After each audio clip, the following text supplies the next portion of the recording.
போல் ஒளி வீச காத்துக் கொண்டிருக்கும் மாணவ செல்வங்களே, வருங்கால தேவைகளே, எதிர்கால மேதைகளே, உங்கள் அனைவருக்கும் என் முத்தான முதற்கண் வணக்கங்கள் ஆகட்டும் என்று சொல்லி உரையை துவங்குகிறேன். தாருங்கள் தங்கள் காதுகளை.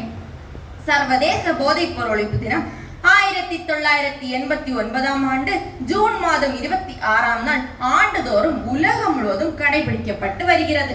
மனித சமுதாயத்திற்கு போதைப் பொருள் பயன்பாட்டால் ஏற்படும் பாதிப்புகளை பற்றிய விழிப்புணர்வை ஏற்படுத்துவதே இந்நாளின் நோக்கமாகும். உலகம் முழுவதும் போதைப் பொருள் பயன்பாடு, போதைப் பொருள் கடத்தல், போதைப் பொருள் விற்பனை போன்றவை மிகப்பெரிய பிரச்சனையாகவே உருவெடுத்து வருகிறது. இதில் அதிர்ச்சியான விஷயம் என்னவென்று தெரியுமா? உலகம் முழுவதும் சுமார் 30 கோடிக்கு மேற்பட்ட சிறியவர்கள் முதல் பெரியவர்கள் வரை இக்கொடிய பழக்கத்திற்கு அடிமையாக இருக்கிறார்கள் என்று புள்ளி விவரம் கூறுகிறது. இச்செய்தி மிகவும் வேதனை ஏற்படுத்துகிறது. புகைப்பிடித்தல், மது போன்ற போதைப் பொருட்களை பயன்படுத்துவதால் மூளையில் ஒரு விதமான வேதியியல் மாற்றம் ஏற்படுகிறது.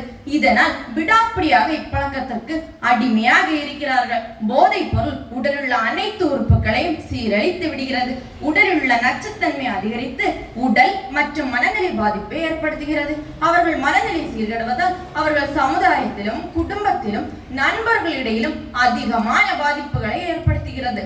புகைக்காது உன் அழகான வாழ்க்கையை பகைக்காது, ஆயுளை அழித்துவிடும் புகையிலை வேண்டாமே, உன் உயிருக்கு உலை வைக்கும் புகையிலை வேண்டாமே என்று பாதிக்கப்பட்டவர்களுக்கு விழிப்புணர்வை ஏற்படுத்தும்படி தற்போது பள்ளிகள், கல்லூரிகள், பொது இடங்களில் விழிப்புணர்வு நிகழ்வுகள் நடத்தப்பட்டு வருகிறது.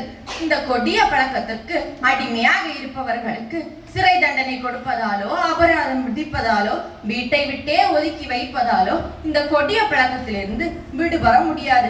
மனம் இருந்தால் தான் மார்க்கம் உண்டு என்பது போல இந்த கொடிய பழக்கத்தை ஒழிப்பதற்கான ஒரே தீர்வு இதன் அபாய விளைவுகளை புரிந்து கொண்டு மனதை கட்டுப்பாட்டுடன் வைத்துக் கொள்வதே ஆகும். நாம் ஒவ்வொரு விதத்திற்கும் தனித்துவமான திறமை கண்டிப்பாக இருக்கும். அந்த திறமை அறிந்து அதன் வழி நடந்து பெரும் புகழை அடைய வேண்டும்.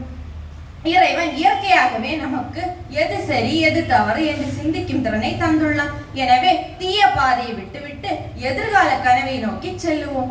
மாணவர்களாகிய நாமும் நம்மால் முடிந்த அளவிற்கு போதைப் பொருள் பழக்கத்திற்கு பாதிக்கப்பட்டவர்களை போதைப் பொருள் பழக்கத்திலிருந்து விடுபட செய்வோம்.